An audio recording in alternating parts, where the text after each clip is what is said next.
there is a patient, there is a consumer at the end of that value chain that needs to be addressed. I think there's a lot of energy around how do you get a logo on your website, how do you make those partnerships, but I think it's really important that organizations really think through what's the objective of the partnership, how am I going to monetize a partnership, and is it partnering with an academic medical center right for your company today? Many times it's not, and that's okay. There's other ways to prove out your business model.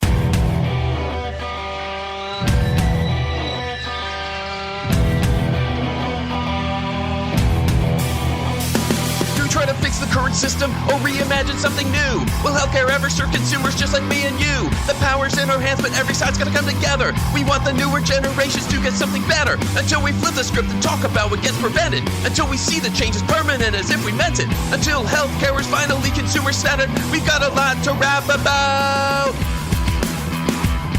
Welcome back to the leading podcast about consumer-centered health. This is more than a show. This is a mission, y'all. As builders and operators, we're here to share with you the latest consumer-centered ways that healthcare is being designed, marketed, and delivered. And as consumers yourselves, we want you to understand how these options work and why they might be right for you and your loved ones. Here's what's going down today. First up, we have the Flava of the week about Rock Health's newly minted research on consumers' use of AI chatbots. How quickly are health-related AI searches growing, and what actions tend to come next? I'll talk about that. Then Frank McGillin returns to share key lessons for digital health founders as they partner with academic medical centers, all curated from his time leading the Clinic by Cleveland Clinic. I'm Jared Johnson. Let's get it.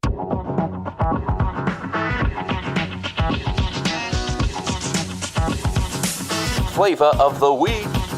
Let's dig into Rock Health's landmark findings about the rapidly growing use of AI chatbots for health-related questions and see what we can learn as we operate in this new reality. I'll start by recapping some highlights that I brought up last week while pairing this story with the news of the launch of Perplexity Health. I shared that on March 23rd, Rock Health released health AI insights from their most recent consumer adoption survey of 8,000 U.S. adults. Probably the most significant stat was that 32% of respondents, or 1 in 3, reported turning to AI chatbots for health information, double the share from just a year ago. They also reported that other more established digital channels for health information, such as online searches and health websites, are still more pervasive than AI chatbots. Digging deeper revealed even more interesting details here. First, what they search for. According to the research, among AI users, top queries include searching for treatment options based on a diagnosis based on symptoms, and information about prescription drugs or side effects. Interestingly, even the lowest reported uses, such as insurance-related questions and searching for providers, were still relatively common, with almost a third of AI users engaging chatbots for those needs. So consumers aren't drawing a line between clinical questions and administrative ones. Instead, AI is becoming a single engagement point for the entire healthcare experience, close quote. Side note, is it just me, or have consumers ever drawn a line between clinical questions and administrative ones? But I digress. Second, how actively users engage in their own health. The AI user cohort looks a lot like healthcare super users, consumers who use more care, generate more data, and track more of their health across both medical and wellness domains. These consumers have been building their own personal health tech stacks. AI is just the latest addition. Another side note, that sounds an awful lot like another reference to the personal constellation of care that Zane and I keep talking about here. Third, what happens as a result of AI searches? The most commonly reported next step was searching for more information online or through different sources, which tells us that AI is often augmenting rather than replacing existing information-seeking behaviors. Nearly as many AI users reported moving toward formal care, such as consulting a provider and taking direct action, like trying a new health behavior or even adjusting medications. Overall, 8 in 10 AI users reported taking at least one relevant action following their interaction with AI chatbots. What's the consumer lens? These are important findings. What I do see missing from a lot of the narrative so far is the less popular truth that one of the main reasons why these apps get hundreds of millions of health inquiries each week is that consumers are searching everywhere for answers that they aren't getting from their traditional healthcare experience. It's the elephant in the room. And while I feel like this reality gets swept under the rug because of our respect for providers and the work they do, it's also easier to remedy than most want to admit. Just start designing and building for consumers. A lot of things about healthcare will always be complicated, but this doesn't have to be. Can we make that happen? I think we should at least try. And at the rate that health searches are changing, we might not have a choice for much longer anyway. Let's keep having meaningful conversations about how to factor in the rapid growth of AI chatbots in health searches as we design and build consumer-centered healthcare. That's another way that we'll build the healthcare of tomorrow, and that's the Flava of the Week.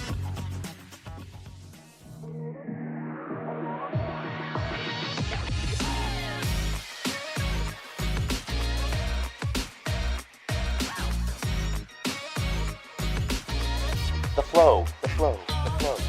All right, everyone, let's get into the flow. Frank McGillin's back with me. The last time we chatted, we had a great conversation about everything from, I feel like, second opinions to just the overall state of consumer health. And so much has happened since the last time we chatted, Frank, that I'm really excited to dive in with you today. Welcome back to the Healthcare Wrap. Jared, thanks for having me. Good to see you again. Let's start right there. Let's give people an update on where you are these days and kind of what you've been working on lately. So I left the clinic at the end of 2025, and I've really shifted gears since then. My focus is all about helping companies, healthcare and health tech companies, launch and scale, doing it through both advisory as well as through helping on their boards.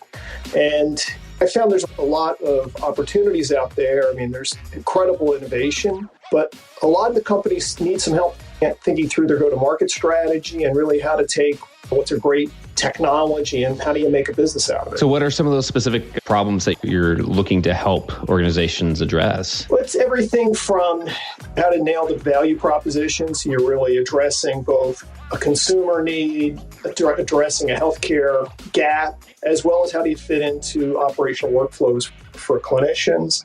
It's the go-to-market strategy, about thinking about who are the target customers and how do you monetize the business. And just overall general strategies that are important as companies are both trying to scale, but also earlier stage companies that are in fundraising mode. It makes sense to be in this space right now, it feels like, because there's so much momentum. And I feel like over the last few years, ever since the main lockdown period of COVID, we've had these waves. We had the initial retail health wave immediately post-COVID. We had wellness and longevity and preventive health kind of starting to take center stage. Maybe not in the same areas, I feel like, but they're getting a lot of traction. They're at least getting in the public eye and topic-wise, like being talked about more. And there's all these things in between. There's all these different ways for people to better understand their health. I can imagine that need for the part that you just talked about, kind of the dual need, right? Addressing a way to make healthcare easier for the consumer, but building the business structure on top of that. Like that's always been a challenge, regardless of all these waves that have come and gone and investments that have been made, big scales and new players coming in and just thinking they can solve things. And then we kind of look at them and say, yeah, it wasn't that easy, was it? There's still that dual challenge of addressing what the consumer or patient actually wants and will respond to and building the business structure around that. Is that accurate? Is that still one of the main areas that will be a challenge, is solving both of those things at once? You know, there's so many opportunities in healthcare, both to deliver better outcomes, to help improve the overall health of the population. So a lot of big problems to be solved. And the good news is there's a lot of companies out there with applying some great technology and innovative approaches to how to solve those issues.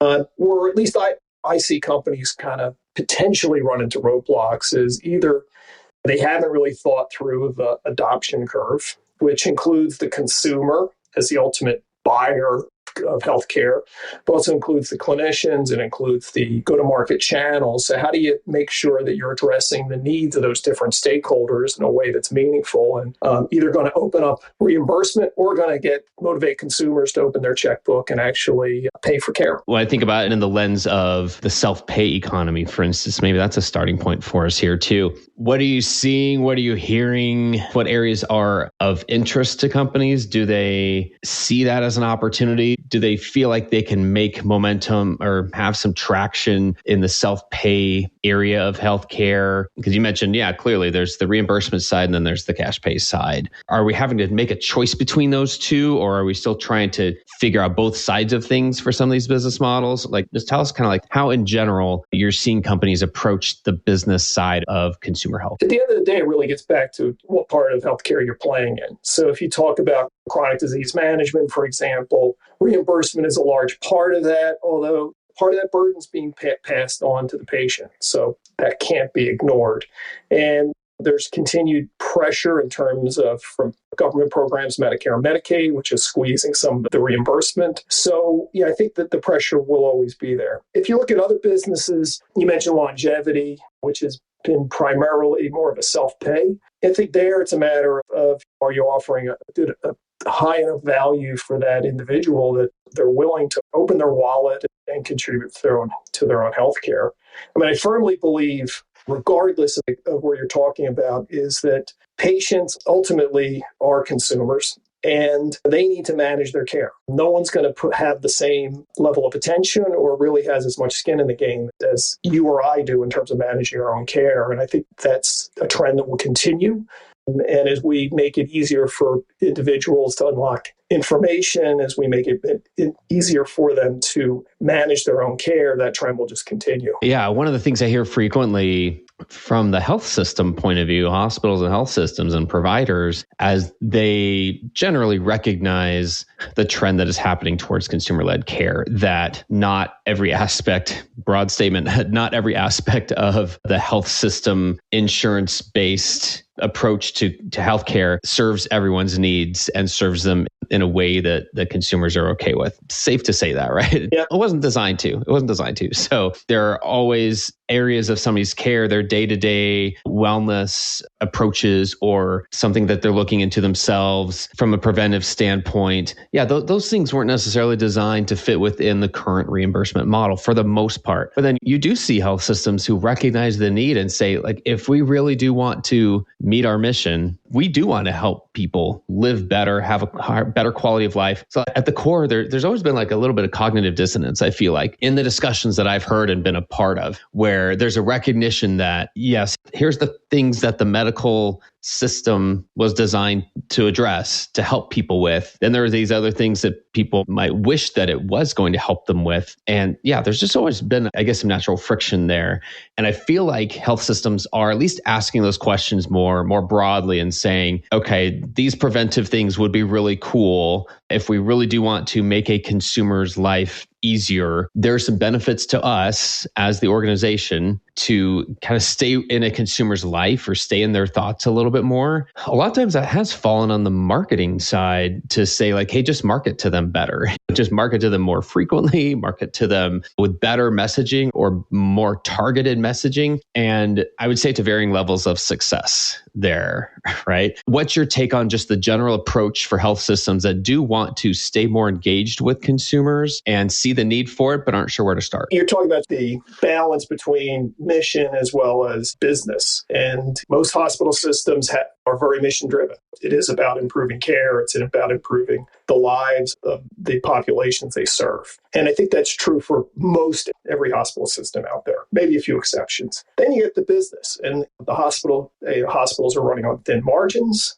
Reimbursement drives activity, and so much of it's still paid fee-for-service driven, which isn't necessarily driving the outcomes. So I think most hospital systems are looking at, how do you serve that population? Multiple factors from an overall population health standpoint, from delivering chronic as well as acute care. And how do you do it in a way that's sustainable? Because unless you have a sustainable business model, the mission isn't achieved. So I think the same applies for startups and new companies that are entering healthcare. Generally, they're starting out with a mission. I want to improve the lives of people living with heart failure. We can apply technology to revolutionize care. But then you need to figure out, where does that bridge the mission to developing a sustainable business? And it can be done. It's not easy. Sometimes if you fall too far into one or the other camp, it's probably not going to work out. We've seen some of those, haven't we, in the industry? You mentioned the tech side of things, the technology side, and how those are some of the players involved in trying to bridge this gap. What are you seeing here on the technology side of who's trying to make a play here, and how are they trying to approach the consumer side of health? Yeah, you can't talk about health tech without talking about the impact of AI and the fact that the large players are adopting their large language models specifically to healthcare and making it easy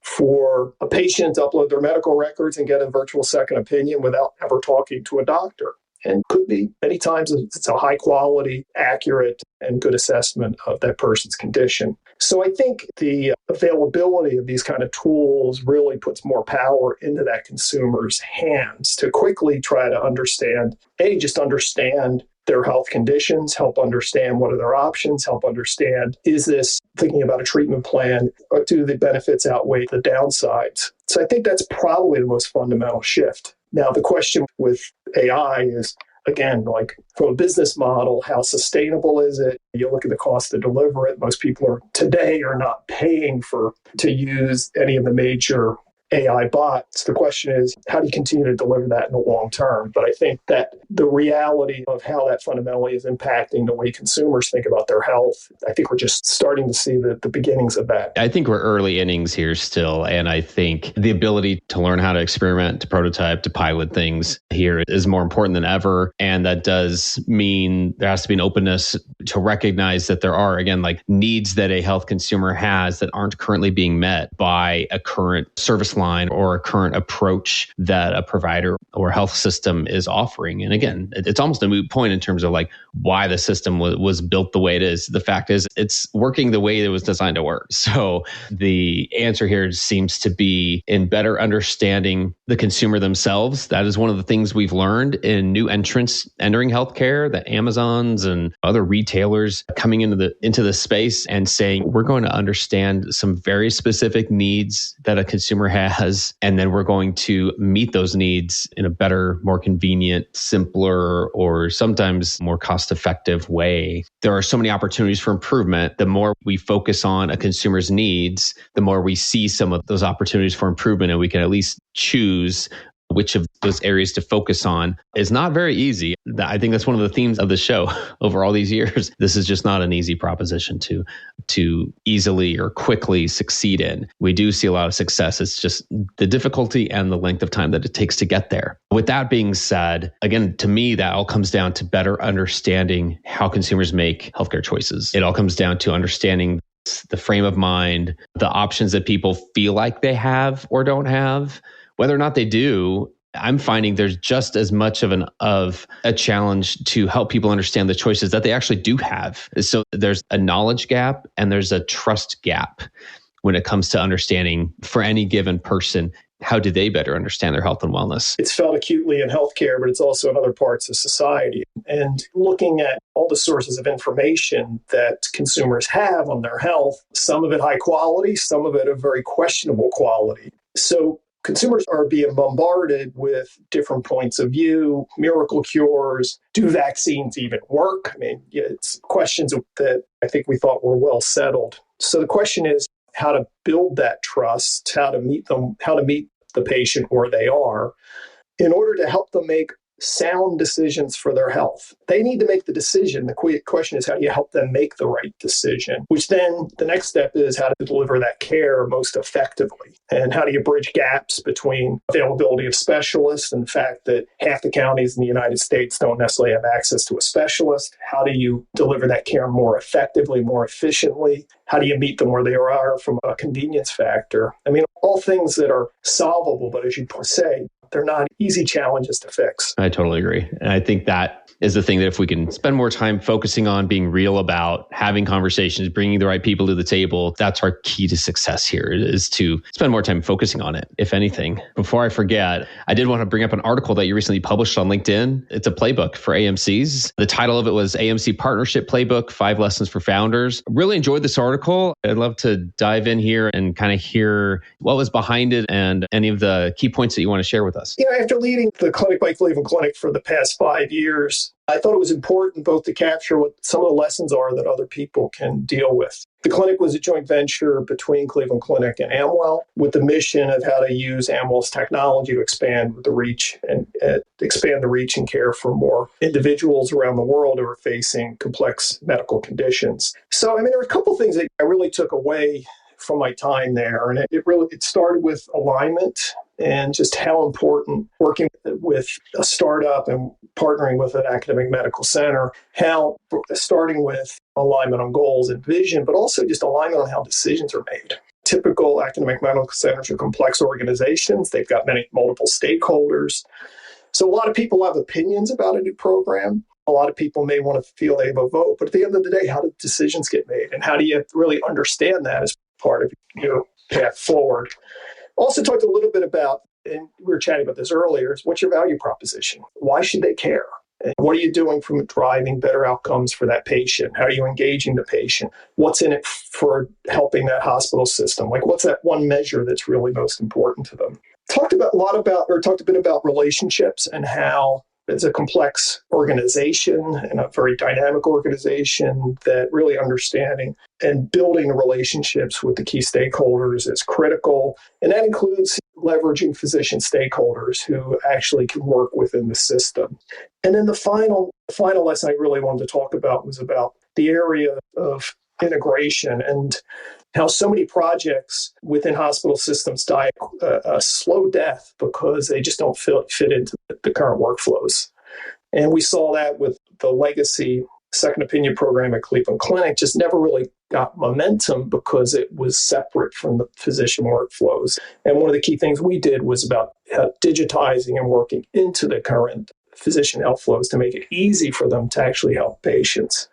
So I try to capture some things that will help folks who are considering a partnership with an academic medical center, some of the lessons I learned over the past 5 years to hopefully help people can build on those lessons. Well, we'll link to that in the show notes too, so folks can have a chance to check that out. But yeah, I found it really valuable to hear those lessons, especially the recognition of the challenge in making this work. And at the end of the day, the value to everyone involved when it is able to work, when we're able to see success from these types of partnerships. So Frank, we've covered a lot of ground here today, but I wondered if there's anything we haven't touched on yet that you'd love to wrap us up on here as your final word, anything we have or haven't really brought up yet. Not losing sight of that there is a patient, there is a consumer at the end of that value chain that needs to be addressed, that we're trying to solve some of the big plays in healthcare that starting with the consumer is critical. I think partnerships, startups, there's a lot of energy around how do you get a logo on your website, how do you make those partnerships, but I think it's really important that organizations really think through what's the objective of the partnership,